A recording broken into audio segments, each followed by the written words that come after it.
Assalamualaikum warahmatullahi wabarakatuh. Yang berhormat kepada Bu Priscilla SD MSA selaku dosen pengampu mata kuliah akuntansi keuangan di tahun 1 kelas F dan rekan-rekan yang kami banggakan.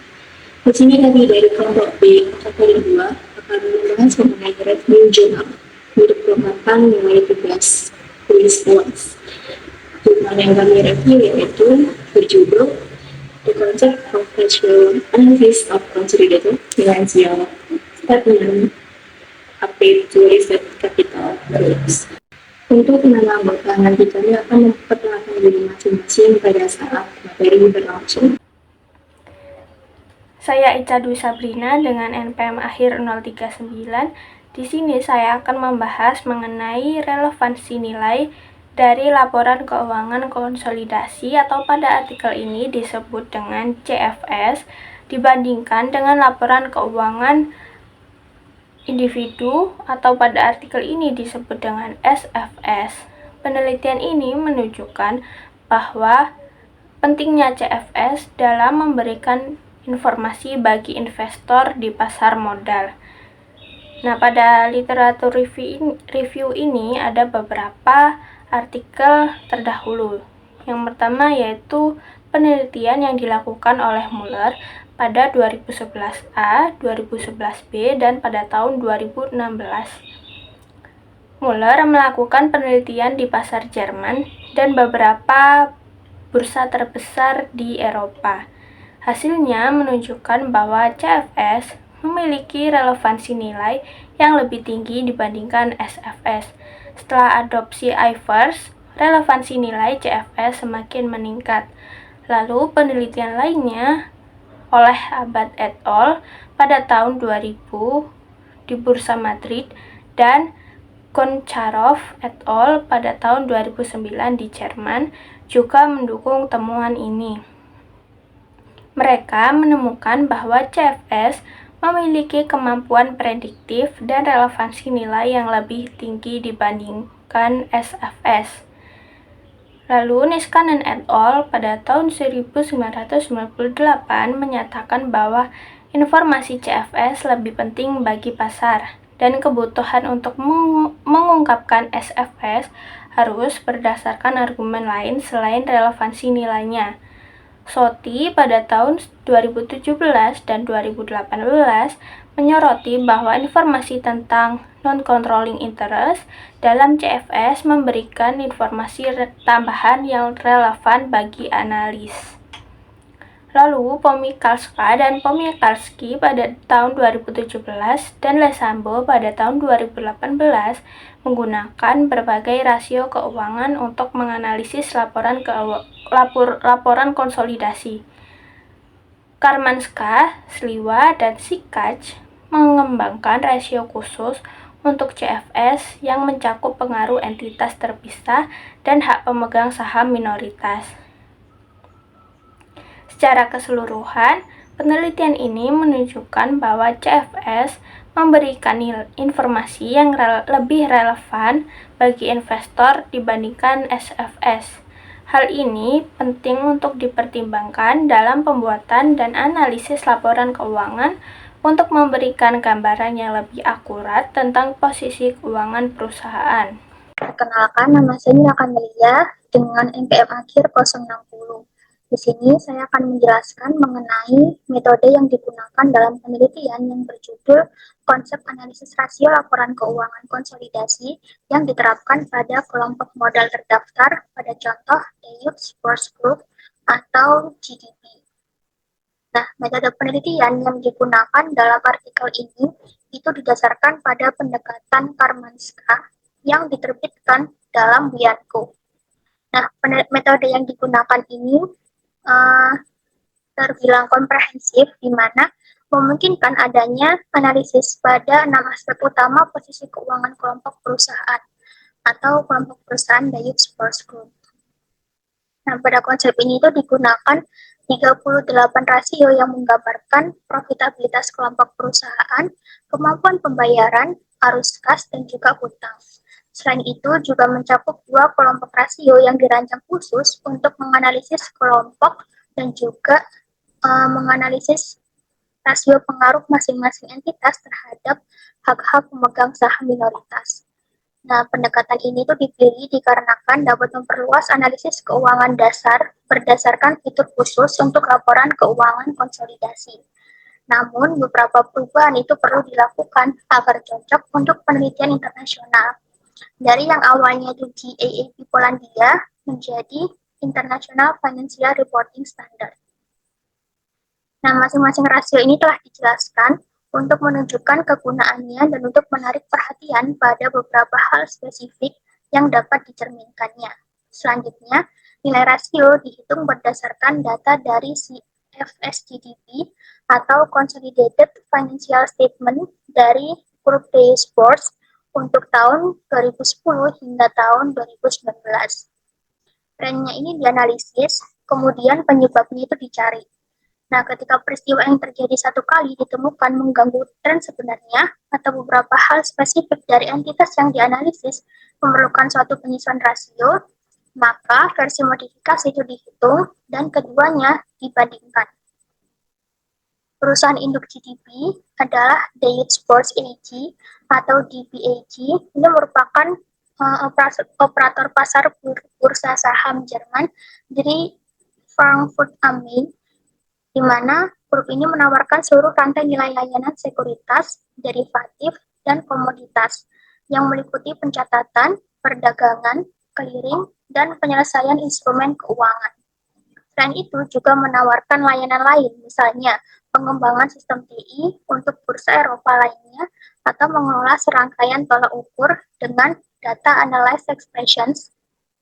Nah, DBAG sendiri ini tercatat di bursa miliknya sendiri. Karena pasar saham Jerman ini salah satu yang terbesar di dunia, maka pasar ini terbilang stabil dan juga matang.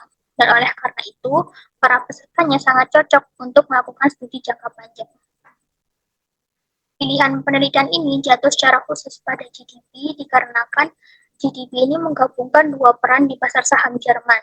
Dan GDP sendiri ini merupakan partisipan sekaligus penyelenggara, sehingga menimbulkan isu-isu unik yang tidak akan muncul dalam analisis suatu entitas dari sektor ekonomi yang berbeda.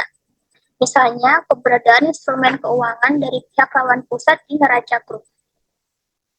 Karena adanya temuan-temuan sebelumnya atau yang telah dikatakan sebelumnya ini, serta ketertarikan terhadap kemungkinan penggunaan pendekatan yang diusulkan untuk kelompok modal yang sangat spesifik, maka hal ini menjadi pendorong utama bagi penulis untuk menggunakan pelaporan konsolidasi dari GDP sebagai bahan sumber untuk memverifikasi konsep analisis rasio yang diusulkan.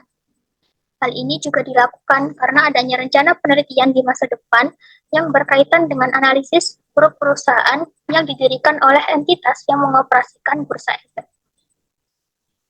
Tujuan dari adanya artikel ini tuh adalah untuk mengisi kesenjangan analitis yang ada baik dalam penelitian dan praktik pelaporan keuangan konsolidasi.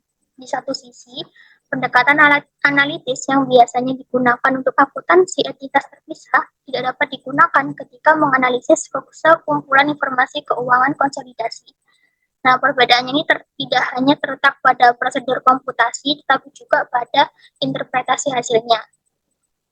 Di sisi lain juga terdapat kekurangan pada konsep yang didedikasikan untuk analisis tersebut. Kemudian, mengenai analisis empiris ini menegaskan keabsahan pada pendapat sebelumnya. Penelitian ini menggunakan metodologi konsolidasi laporan keuangan dan interpretasi ekonomi atas posisi yang tercipta selama prosedur konsolidasi dan yang akhirnya terungkap dalam pelaporan konsolidasi. Pendekatan normatif inilah yang mendasari adanya penyusunan proposal rasio keuangan.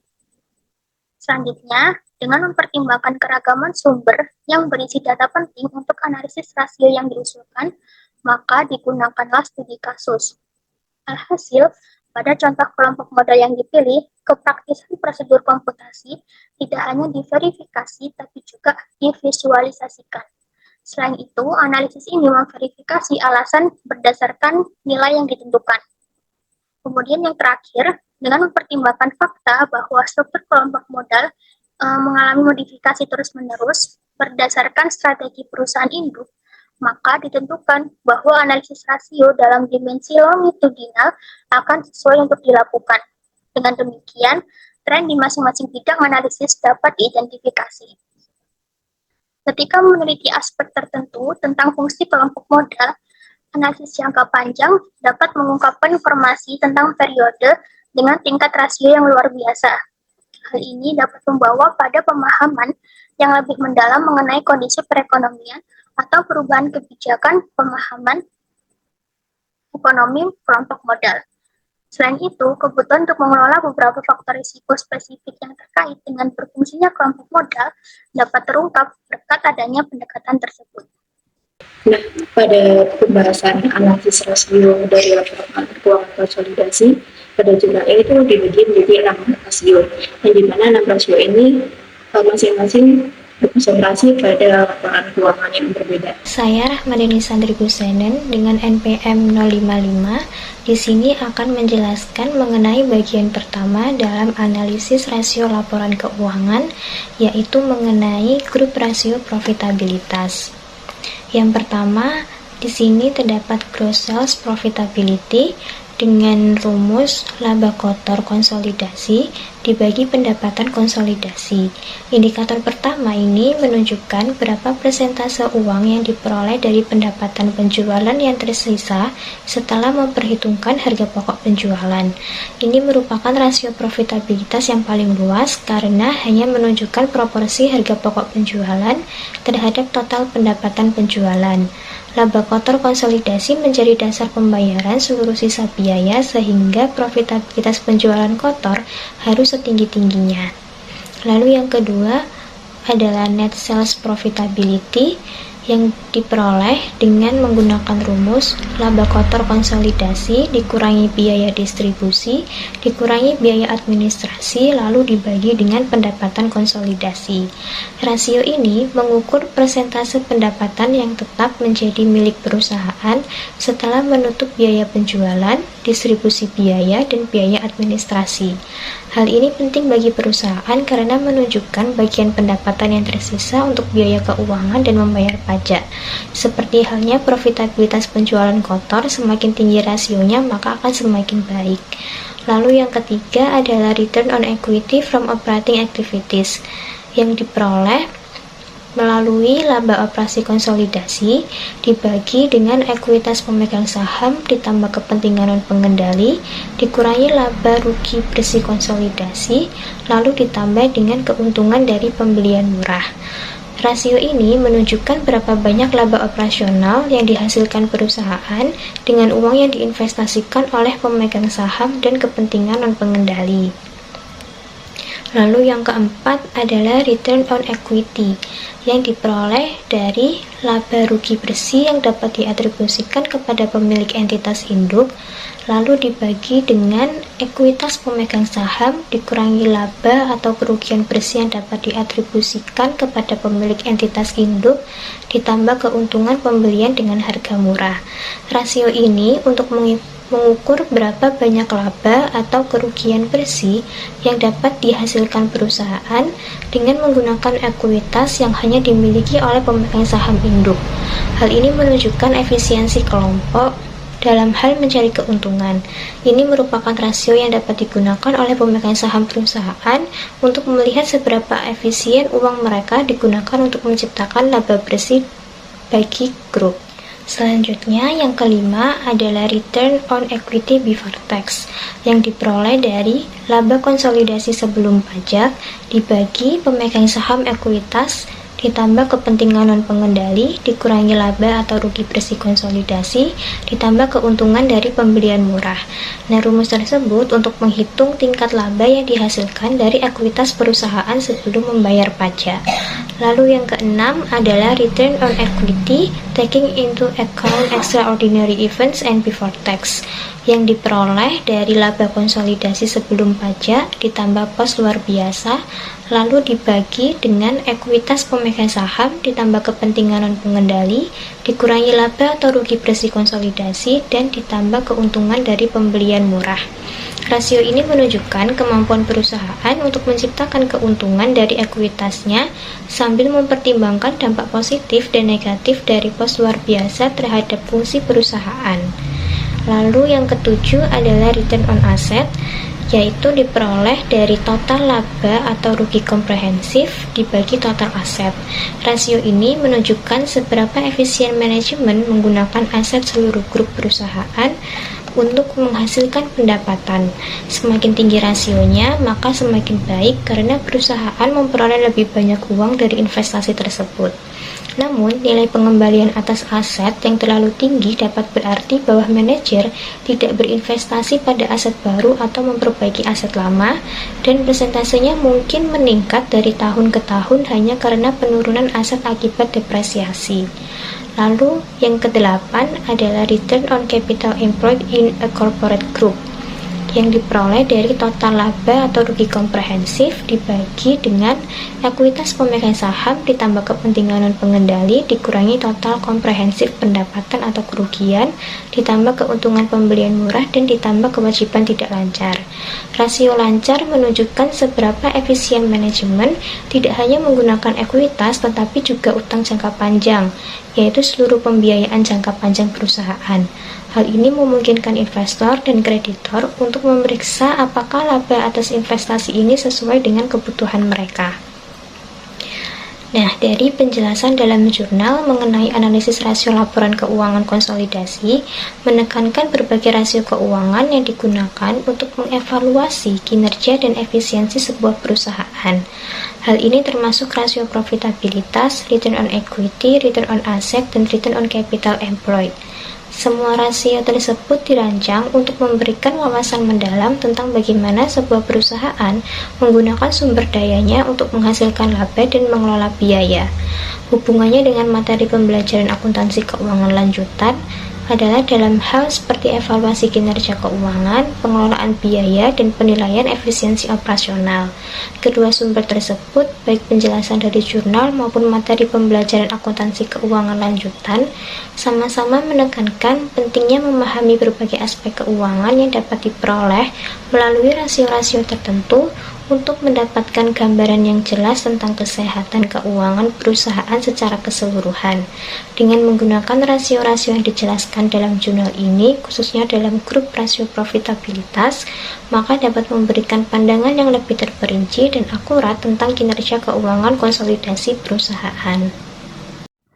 Saya Safira Nurul Akmalia dengan NPM akhir 063.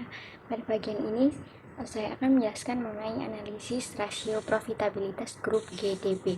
Yang pertama yaitu profitabilitas penjualan kotor. Jadi profitabilitas ini tinggi di awal tetapi menurun sebesar 6% selama 5 tahun pertama, dan profitabilitas ini stabil pada level 88% sejak tahun 2015. Hal ini dikarenakan oleh dua faktor. Yang pertama yaitu peningkatan pendapatan penjualan yang kecil sampai 2014 dan pertumbuhan stabil sekitar 10% setelahnya dari pendapatan perdagangan derivatif. Dan yang kedua yaitu harga pokok penjualan meningkat setiap tahun tetapi melambat sejak tahun 2015. Yang kedua yaitu profitabilitas penjualan bersih. Jadi profitabilitas ini menurun 8,4% selama periode analisis setelah penyesuaian biaya restrukturisasi tahun 2010. Nah, jadi dalam analisis profitabilitas, perubahan dalam harga pokok penjualan dan pendapatan sangat mempengaruhi margin laba bersih dan laba kotor. Selanjutnya adalah analisis return on equity atau biasa disebut ROE. Nah, pada rasio nomor 3 ini ada ROE operasi. Selama periode analisis rata-ratanya didapatkan sebesar 33,3%, dan untuk rasio nomor 4 ROE bersih ini didapatkan rata-ratanya 25,8%, dan hal ini menunjukkan bahwa ROE bersih ini lebih rendah dari ROE operasi. Nah, pada tahun 2016 ROE bersih ini lebih tinggi dari ROE operasi karena penjualan International Securities Exchange Holdings. Analisis selanjutnya yaitu pengembalian ekuitas dari aktivitas bisnis. Nah, ini sebanding dengan ROE dari aktivitas operasi, yang berarti bahwa keuntungan dan kerugian finansial dan hasil dari investasi ekuitas memiliki dampak kecil pada profitabilitas grup karena tidak ada pos yang dapat diklasifikasikan sebagai keuntungan atau kerugian untuk GDB. Selanjutnya adalah analisis ROE yang memperhitungkan extraordinary items dan sebelum pajak, dan ini sama dengan ROE sebelum pajak pada rasio nomor 5. Nah, selanjutnya ada analisis ROA atau return on asset. Jadi ROA ini berfluktuasi rata-rata sekitar 0,5% dan meningkat menjadi 2,2% jika instrumen keuangan CCP atau Central Counterparty tidak diperhitungkan. Nah, untuk rasio nomor 7A ini meningkat menjadi 2,2% selama 10 tahun, yang masih belum tinggi karena nilai aset yang besar, terutama pada goodwill, aset tidak berwujud lainnya, dan piutang. Nah, dalam analisis ROA ini mengukur efisiensi penggunaan aset untuk menghasilkan laba. Nah, dari sini kita bisa melakukan penyesuaian dalam memperhitungkan rasio untuk mendapatkan gambaran yang lebih akurat tentang kinerja perusahaan. Nah, analisis selanjutnya yaitu pengembalian modal yang digunakan. Nah, untuk rasio nomor 8 itu mengalami fluktuatif dengan penurunan besar pada tahun 2013 karena perubahan portofolio produk. Nah, untuk rasio nomor 8A, pengembalian modal yang digunakan dalam grup perusahaan mengurangi volatilitasnya dengan nilai terendah meningkat dari 5% menjadi 12,2% pada tahun 2018 dengan rata-rata 15,3%. Nah, ini berarti bahwa perusahaan GDB mampu menghasilkan pengembalian rata-rata 15,3% dari ekuitas dan utang jangka panjangnya. Kenalkan, nama saya Andriana Dwi Rahayu dengan NPM 2201301066. Saya di sini akan menjelaskan mengenai rasio pengaruh entitas terpisah dari grup terhadap hasil keuangannya.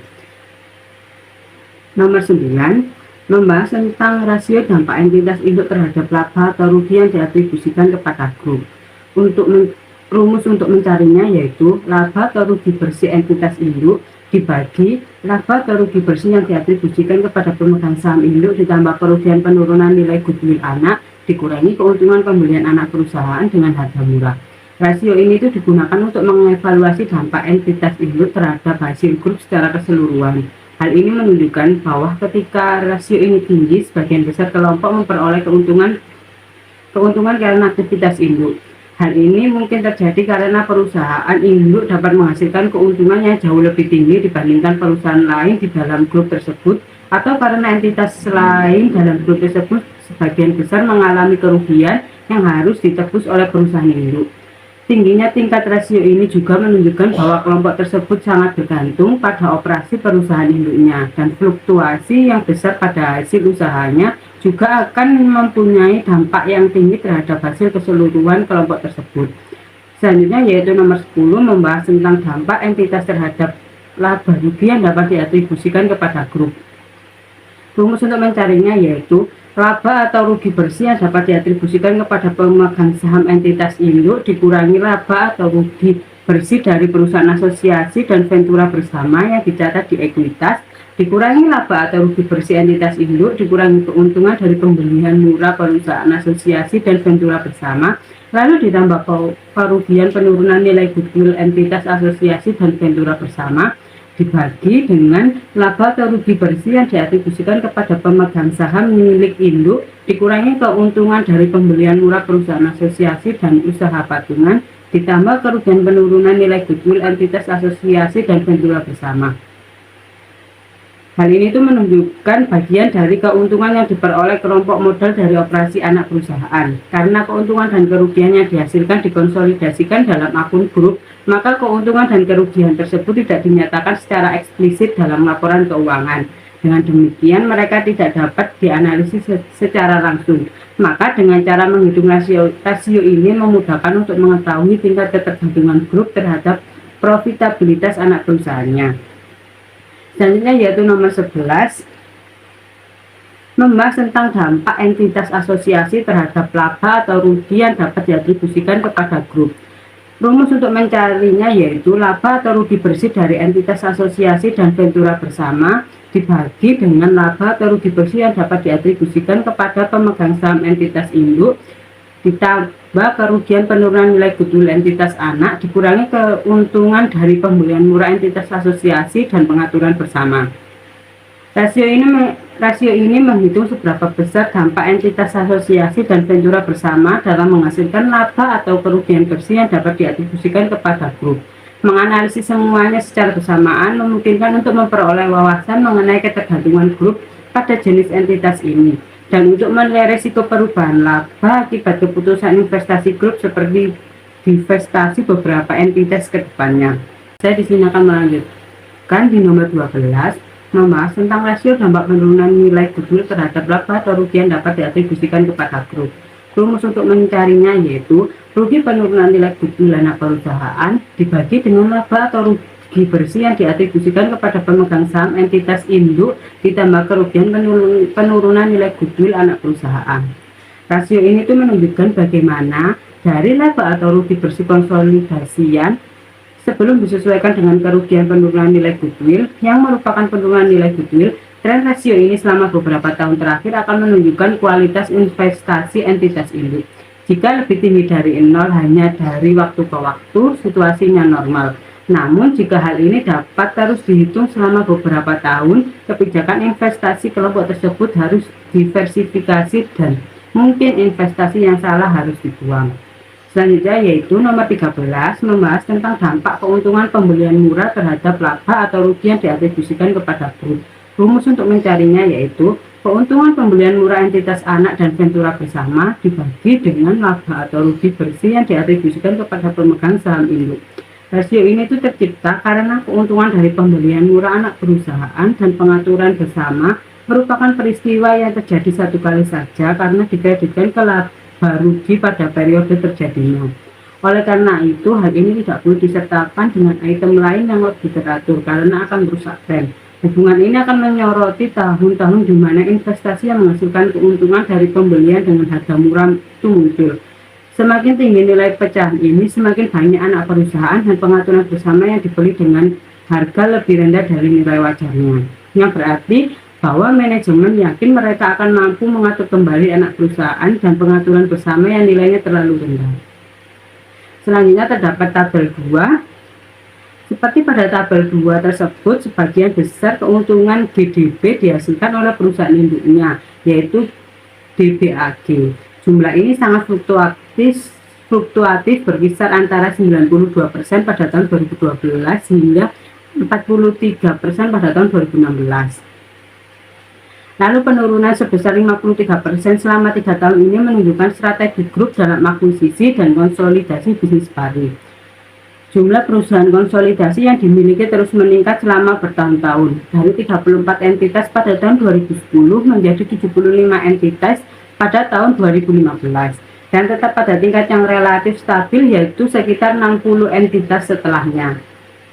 Namun dapat dilihat bahwa mulai tahun 2017, rasio nomor 9 meningkat menjadi sekitar 70% setelah pelepasan ISE yang disebutkan di atas pada tahun 2016. Keuntungan DBAG menjadi bagian utama dari hasil grup. Lalu pada rasio nomor 10, sejak tahun 2012, laba yang dihasilkan oleh anak-anak perusahaan mengalami peningkatan dari 7,6% sehingga menjadi 57,3% pada tahun 2016 atau meningkat sebesar 654%. Setelah itu, hasil tersebut menurun menjadi 17,7% pada tahun 2019.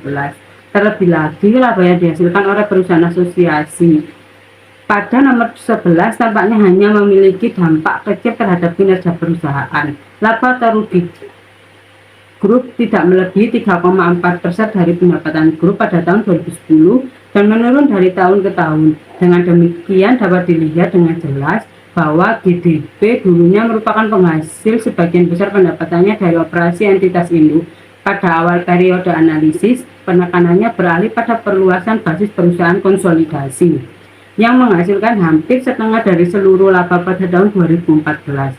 Namun sejak tahun 2017, sebagian besar laba kembali dihasilkan oleh DBAG. Rasio dampak penurunan nilai goodwill terhadap laba rugi konsolidasian pada analisis nomor 12 termasuk penurunan nilai goodwill entitas anak dan perusahaan asosiasi. Indikator ini stabil selama bertahun-tahun pada tingkat di bawah 1%. Satu-satunya pengecualian adalah pada tahun 2012 di mana peningkatannya itu hingga 2% disebabkan oleh penurunan nilai goodwill sebesar euro 13,3 juta dari entitas asosiasi. Pada akhir periode analisis, nilai rasio tersebut bahkan lebih rendah dari 0,1%.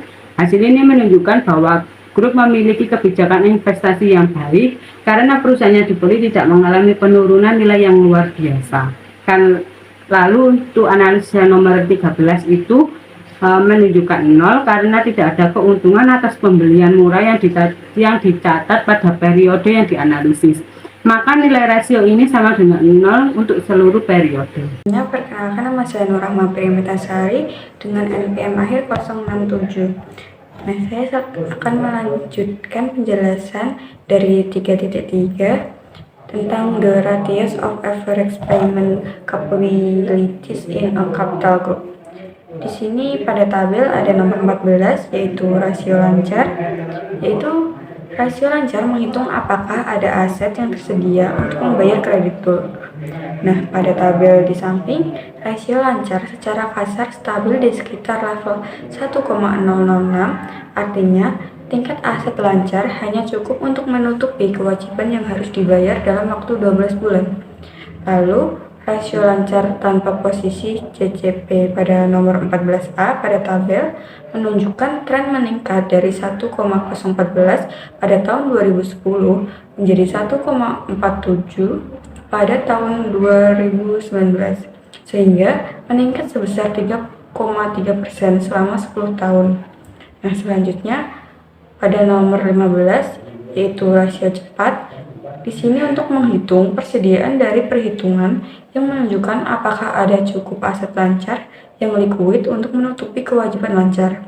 Nah, di sini karena GDP adalah grup perusahaan jasa, maka GDP tidak mempunyai persediaan sehingga rasio cepat dalam hal ini sama dengan rasio lancar.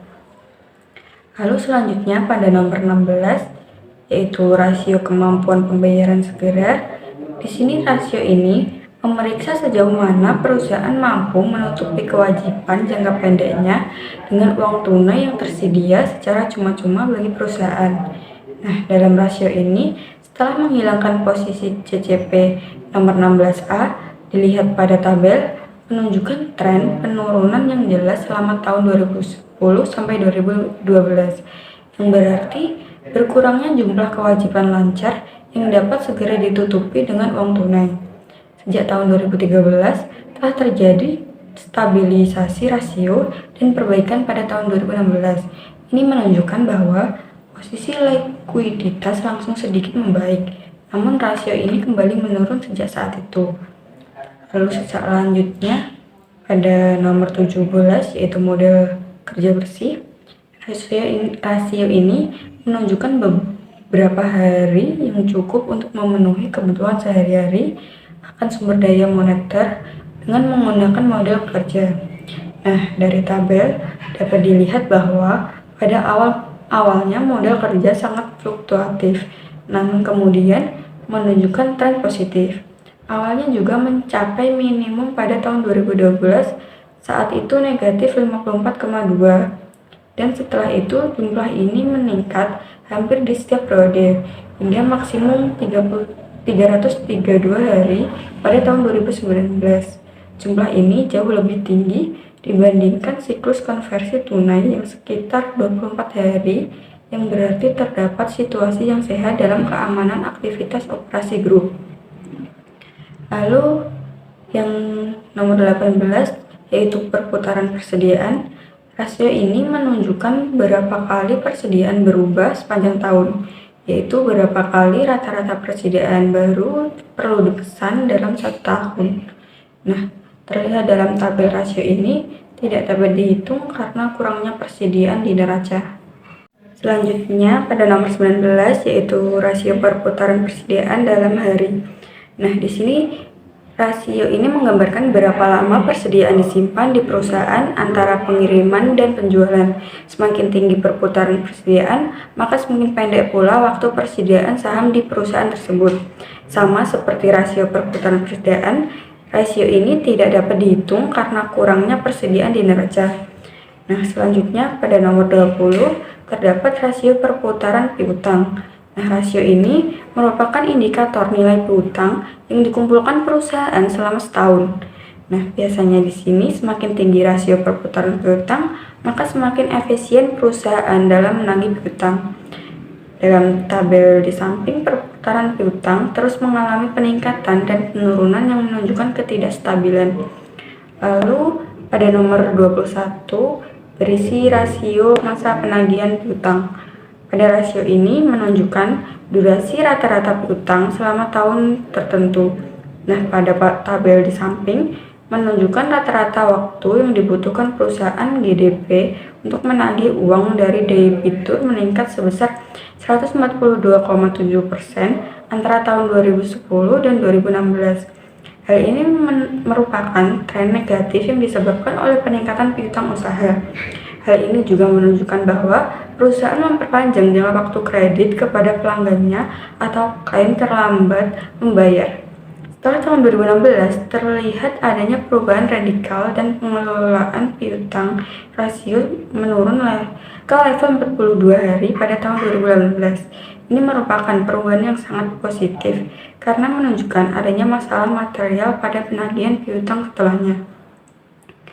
Lalu pada nomor 22, terdapat rasio periode pembayaran hutang. Pada rasio ini digunakan untuk menghitung rata-rata jumlah hari yang dibutuhkan perusahaan untuk membayar kreditornya. Pada tabel di samping, ini menunjukkan periode pembayaran utang meningkat dari 15,7 hari pada tahun 2010 menjadi 57,6 hari pada 2016. Ini menandai kenaikan sebesar 267% bagi perusahaan. Pertumbuhan ini mungkin menguntungkan karena tidak menggunakan uang tunai untuk membayar utangnya. Dan setelah tahun 2016, jangka waktu pembayaran utang kembali berada pada level 20 hari. Ini menunjukkan situasi yang baik. Lalu, pada nomor 23, terdapat rasio siklus konversi kas. Di sini, untuk menghitung siklus modal kerja dalam hari, yaitu berapa lama waktu yang dibutuhkan perusahaan untuk menjual barang dari persediaan dan menerima uang tunai untuk mereka. Ini dikurangi waktu yang diperlukan untuk membayar ke kreditornya. Nah, semakin panjang siklus ini, akan semakin lama pula periode di mana perusahaan tidak mempunyai arus kas masuk dari hutang dan perputaran penjualan untuk menutupi hutang yang terutang. Di sini tingkat keseluruhan kenaikan penagihan hutang yang lebih tinggi dibandingkan pembayaran utang berdampak negatif pada siklus konversi kas yang perlahan meningkat dari 18,7 menjadi 24,4 hari. Kenalkan, nama saya Rofira Mariza, NPM akhir 048. 3.4 Ratios of Cash Flow Analysis of the Corporate Group. Nomor 24, rasio efisiensi moneter dari laba operasi. Perhitungannya, arus kas bersih dari aktivitas operasi dibagi dengan laba operasi. Pada laporan keuangan konsolidasi, mencakup informasi arus kas dan laba operasi dari seluruh grup perusahaan, termasuk transaksi antar perusahaan dan bagaimana transaksi tersebut mempengaruhi likuiditas grup secara keseluruhan. Rasio efisiensi moneter mencakup pengelolaan likuiditas dan pengaruhnya terhadap laporan keuangan konsolidasi. Semakin tinggi rasio ini, semakin baik karena menunjukkan bahwa perusahaan berhasil dalam menuntut pembayaran untuk aktivitasnya. Rasio yang tinggi, seperti di atas 90%, menunjukkan perusahaan efektif dalam mengumpulkan pembayaran dan mengkonversi laba operasinya menjadi kas, yang merupakan indikator positif dalam konteks konsolidasi. Sebaliknya, rasio yang rendah seperti hanya 70% menunjukkan potensi masalah dalam manajemen kas yang mungkin memerlukan perhatian lebih lanjut dalam laporan keuangan konsolidasi. Perusahaan mungkin tidak akan bertahan lama karena akan segera kehabisan uang untuk membiayai operasi biasa. Nomor 25, rasio tingkat pengembalian operasi moneter atas ekuitas pemegang saham. Perhitungannya, arus kas bersih dari aktivitas operasi dibagi total ekuitas dikurangi laba rugi bersih konsolidasi. Rasio ini relevan dengan materi investasi saham pada akuntansi dan pelaporan investor, mencakup analisis dan pelaporan kinerja investasi, termasuk bagaimana laba operasi dan arus kas mempengaruhi nilai investasi dan imbal hasil bagi pemegang saham. Semakin tinggi rasio, semakin tinggi pula imbal hasil yang diperoleh pemegang saham atas investasi mereka dalam bentuk uang. Tren negatif yang menurun dari puncaknya pada tahun 2011 menunjukkan bahwa perusahaan mengalami penurunan dalam efisiensi menghasilkan arus kas dari operasinya yang dapat didistribusikan kepada pemegang saham. Dapat menjadi perhatian bagi investor karena meskipun ada laba akuntansi yang baik, konversi laba tersebut menjadi kas yang dapat digunakan pemegang saham tidak seefisien sebelumnya. Penurunan ini juga bisa disebabkan karena perubahan kebijakan kredit perusahaan, efisiensi operasional, atau kondisi pasar. Nomor 26, rasio moneter aktivitas investasi yang didanai sendiri. Perhitungannya, arus kas masuk dari aktivitas investasi dibagi dengan arus kas keluar dari aktivitas investasi. Semakin tinggi rasio, semakin baik strategi investasi grup karena dapat menghasilkan lebih banyak arus kas masuk dari investasinya yang dapat diinvestasikan kembali. Rasio ini relevan dengan materi investasi saham pada akuntansi dan pelaporan investor. Menunjukkan bagaimana investasi yang dilakukan perusahaan, termasuk merger dan akuisisi, mempengaruhi arus kas dan kemampuan perusahaan untuk mendanai investasi lebih lanjut. Rasio ini juga mencakup aktivitas investasi, mempengaruhi nilai bagi pemegang saham, dan dilaporkan dalam laporan keuangan. Rasio moneter ini menunjukkan bahwa kegiatan investasi sendiri mampu menutupi sekitar 27% dari kebutuhan investasi. Misalnya, pembelian NCI di Eurex Zurich AG, STOXX AG, dan penggabungan usaha dengan 390T GmbH, serta penjualan ICE adalah transaksi signifikan yang mempengaruhi rasio ini. Kegiatan ini dapat dianalisis dalam pengaruh arus kas masuk dan keluar, serta dampaknya terhadap nilai pemegang saham. Nomor 27, rasio moneter untuk mendanai aktivitas investasi secara internal. Perhitungannya, arus kas masuk bersih dari aktivitas operasi dibagi arus kas keluar dari aktivitas investasi. Rasio di atas 100% menunjukkan bahwa perusahaan memiliki lebih banyak arus kas masuk dari operasi daripada pembiayaan eksternal yang dibutuhkan untuk kegiatan investasi. Pada laporan keuangan konsolidasi, mencakup informasi tentang perusahaan induk dan anak mengelola arus kas mereka, termasuk arus kas dari operasi dan investasi untuk mendukung pertumbuhan dan ekspansi. Rasio ini juga melibatkan penilaian terhadap keputusan manajemen dalam hal investasi dan pendanaan, serta dampaknya pada struktur modal dan strategi pertumbuhan perusahaan. Rasio moneter dengan rata-rata 113% menunjukkan bahwa perusahaan GDP memiliki kesehatan keuangan yang baik dan mampu mendanai investasi mereka dari operasi yang menjadi tanda positif bagi pemegang saham dan investor. Nomor 28. Rasio moneter pembiayaan eksternal dari aktivitas investasi. Perhitungannya, arus kas masuk bersih dari aktivitas pendanaan dibagi arus kas keluar dari aktivitas pendanaan, menunjukkan seberapa banyak perusahaan mengandalkan sumber pembiayaan eksternal untuk aktivitas investasinya. Rasio yang tinggi menunjukkan ketergantungan yang lebih besar pada sumber eksternal, seperti penerbitan obligasi atau pinjaman jangka pendek. Peningkatan dalam pembiayaan eksternal antara tahun 2012 dan 2015 menunjukkan periode di mana perusahaan mungkin memperluas atau melakukan investasi signifikan yang memerlukan modal besar. Rasio moneter ini relevan dengan materi transaksi laba antar perusahaan pada obligasi dan konsolidasi pada perubahan hak kepemilikan. Yang mencakup transaksi obligasi dan perubahan hak kepemilikan dapat mempengaruhi struktur modal perusahaan dan strategi pendanaannya. Perkenalkan, nama saya Triasrama Putri, NPM lahir 046. Di sini saya akan menjelaskan mengenai pembahasan jurnal 3.5. Jadi rata-rata utang GDP dan kemampuan membayar utang disajikan pada tabel 5. agar dapat dibandingkan antara periode di mana posisi CCP yang bukan merupakan sumber pembiayaan real perusahaan dihapuskan dari kewajiban jangka panjang. Data ini diambil mulai dari 2010 hingga 2019. Pada tabel ini ada 7 cakupan. Untuk yang pertama ada nomor 29 di mana cakupan aset tidak lancar berdasarkan ekuitas. Rasio ini menunjukkan sejauh mana aset tidak lancar dicakup oleh ekuitas.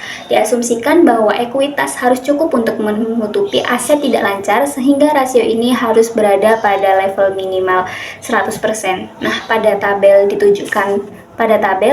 ditunjukkan tren peningkatan dari 67,3% pada tahun 2010 menjadi 94,4% pada tahun 2019, yang berarti hampir 95% dari aset tidak lancar pada tahun 2019 ditutupi oleh ekuitas, dan 5% sisanya itu dibiayai dari sumber eksternal yang lebih beresiko namun lebih murah. Untuk nomor 30 adalah cakupan aset tidak lancar dengan modal yang digunakan. Jadi rasio ini menunjukkan sejauh mana aset tidak lancar ditutupi oleh modal yang digunakan. Dalam situasi yang sempurna, rasionya harus sedikit di atas 100%. Nah, pada tabel ini untuk sebagian besar periode yang dianalisis itu berada pada tingkat sedikit di atas 100%, bahkan meningkat hingga 125% pada tahun 2019. Nah, ini merupakan tingkat rasio yang optimal karena menjadikan kemungkinan untuk mengoptimalkan biaya pendanaan dengan tidak menggunakan kewajiban lancar untuk membiayai aset tidak lancar. Untuk yang selanjutnya ada nomor 31 di mana rasio leverage aset terhadap liabilitas, di mana rasio ini menunjukkan tingkat rata-rata hutang. Ini memperkirakan seberapa besar kemungkinan perusahaan akan melunasi kewajibannya kepada kreditur, terutama dalam kasus likuidasi. Pada penelitian kali ini awalnya sangat stabil pada tingkat rata-rata 98%, namun mulai sedikit menurun setelah tahun 2016. Namun karena berada pada tingkat yang sangat tinggi pada tingkat keseluruhan periode yang dianalisis, hal ini menunjukkan bahwa jika terjadi likuidasi, grup tersebut harus mampu menutupi sedikit lebih banyak daripada kewajibannya dari pelepasan seluruh aset. Untuk selanjutnya ada nomor 32 di mana rasio utang jangka panjang. Rasio utang jangka panjang yaitu mengukur gearing perusahaan dan risiko keuangannya pada tahun jangka panjang.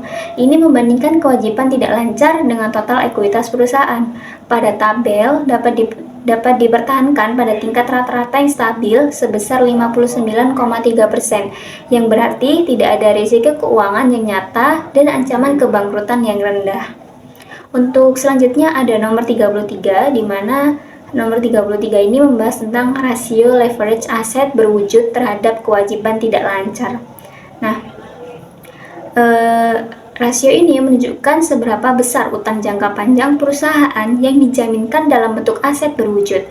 Pada tabel dapat diketahui jika hal ini juga berfluktuasi pada nilai rata-rata sebesar 18,3% selama periode yang dianalisis. Nah, hal ini menunjukkan bahwa hanya sebagian kecil dari utang perusahaan yang dijaminkan dengan aset berwujud. Selanjutnya atau nomor 34 ada penutupan bunga, di mana penutupan bunga ini merupakan rasio yang mengukur kemampuan kelompok untuk membayar bunga yang jatuh tempo, di mana ini menunjukkan hubungan antara laba konsolidasi sebelum bunga dan pajak dan juga bunga untuk periode tersebut yang akan dibayarkan dari laba tersebut. Nah, pada tabel menunjukkan tren peningkatan dengan peningkatan sebesar 440% selama periode yang dianalisis. Hal ini menunjukkan semakin meningkatnya kemampuan membayar bunga terutang periode berjalan dari laba sebelum pajak. Selanjutnya ada nomor 35 yaitu rasio kemampuan membayar pembiayaan eksternal, di mana rasio ini merupakan perpanjangan dari rasio sebelumnya, bahwa mereka mengakui bunga mungkin bukan satu-satunya pembayaran terhadap sumber pendanaan eksternal, sehingga pada tabel rasio pada tabel rasio ini itu tetap pada tingkat yang sama selama periode dianalisis, di mana berfluktuasi pada nilai 3,7 setiap tahunnya. Nah, Jumlah tersebut jauh lebih rendah dibandingkan dengan cakupan bunga, dan kesenjangan antara keduanya itu semakin meningkat. Artinya, meskipun kelompok perusahaan tidak mempunyai masalah dalam melunasi bunga yang jatuh tempo pada periode tersebut, namun kewajiban lancar yang berhubungan dengan pembiayaan perusahaan semakin meningkat. Tingkat rasio di atas 1 berarti keadaan sehat, namun tingkat kewajiban pinjam. Namun, tingkat kewajiban pinjaman saat ini perlu dipantau untuk memastikan situasi tetap sehat di masa depan.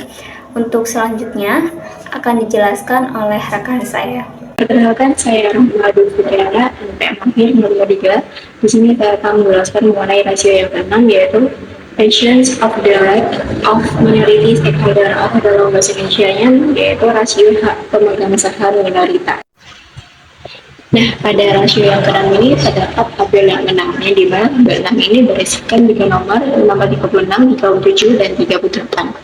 Nah, pada nomor 36, rasio ini menguji tingkat rata-rata suatu kepentingan pengendali dalam kelompok modal yang menunjukkan bagian perusahaan meskipun dikuasai oleh kelompok modal.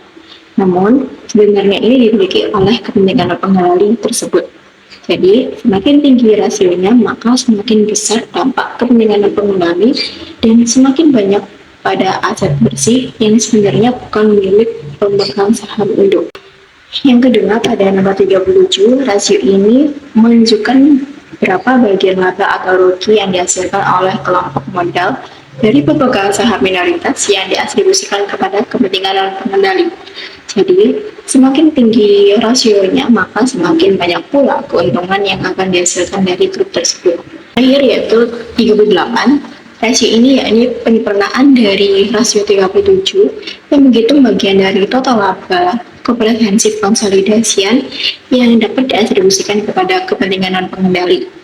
Hal ini menyempurnakan rasio sebelumnya dengan menambahkan keuntungan perusahaan yang akan langsung masuk ke dalam tanpa dicatat. Ringkasan dari ketiga rasio pada tabel 6 menunjukkan bahwa rasio hak pemegang saham minoritas atau NCI menurun signifikan dari tahun 2010 ke 2011 karena akuisisi di Works AG yang mengurangi NCI menjadi 50%. Pada tahun 2015, NCI turun lagi menjadi 3% setelah pembelian tambahan dari Six Swiss AG. Pada tahun 2019, rasio ini naik menjadi 6% pasca beberapa merger dan akuisisi. Partisipasi NCI dalam laba bersih pada tahun 2020 adalah negatif dengan kerugian 22,7 juta euro yang disebabkan oleh penurunan nilai di Six Swiss AG. Namun setelah itu rasio ini stabil di sekitar 3% yang menunjukkan bahwa hanya sebagian kecil laba bersih yang keluar dari grup. Rasio partisipasi NCI terhadap total laba komprehensif juga menunjukkan tren serupa dengan volatilitas yang lebih rendah, yang berarti bahwa kepentingan pengendali memiliki bagian yang hampir sama dan laba dan rugi yang dicatat dalam laporan keuangan ekuitas. Jadi hubungan tabel tersebut dengan materi akal 1/8 terletak pada pengaruh transaksi konsolidasi terhadap rasio kepemilikan saham minoritas atau NCI ketika sebuah perusahaan induk melakukan akuisisi atau merger atau partisi kepemilikan yang tidak mengendalikan NCI dalam entitas anak dapat berubah. Misalnya, akuisisi di Works AG dan pembelian tambahan dari Six Swiss AG yang menyebabkan penurunan signifikan dalam NCI yang mencerminkan peningkatan kontrol perusahaan induk atas entitas anak. Sebaliknya, beberapa merger dan akuisisi pada tahun 2019 meningkatkan NCI yang menandakan penyebaran kepemilikan yang lebih luas. Jadi fluktuasi ini dalam NCI dikatakan penting karena mempengaruhi bagaimana laba bersih dan total laba komprehensif yang dibagi antara pemegang saham pengendali dan non-pengendali yang tercermin dalam laporan keuangan konsolidasi suatu perusahaan. Materi selanjutnya akan disampaikan oleh rekan saya. Dalam kesimpulan artikel ini, kita melihat upaya untuk mengisi kesenjangan analitis dalam pelaporan keuangan konsolidasi. Penelitian ini menggunakan pendekatan analisis rasio untuk menganalisis laporan keuangan konsolidasi, yang merupakan konsep yang dirancang oleh Karmanska pada tahun 2006 dan terdiri dari 38 rasio yang menggambarkan posisi keuangan grup korporat. Melalui analisis kasus Dashboard Group, kita dapat melihat bagaimana penggunaan metode ini dapat memberikan wawasan yang berharga tentang pengaruh entitas terpisah dalam grup terhadap hasil keuangan dan hak pemegang saham minoritas. Selain itu, penelitian ini menunjukkan bahwa metode ini dapat diterapkan secara luas untuk menganalisis struktur perusahaan induk, ketergantungan grup pada induk, dan risiko yang dihadapi grup jika induk mengalami masalah keuangan. Dengan menggunakan rasio-rasio ini, kita dapat mendapatkan pemahaman yang lebih baik tentang struktur pemegang saham, kebijakan investasi, dan manajemen risiko dalam perusahaan grup.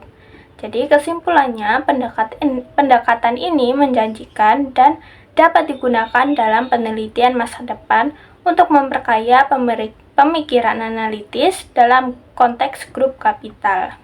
Sekian pemaparan review jurnal dari kelompok kami. Kurang lebihnya mohon maaf dan terima kasih. Kami pamit undur diri. Wassalamualaikum warahmatullahi wabarakatuh.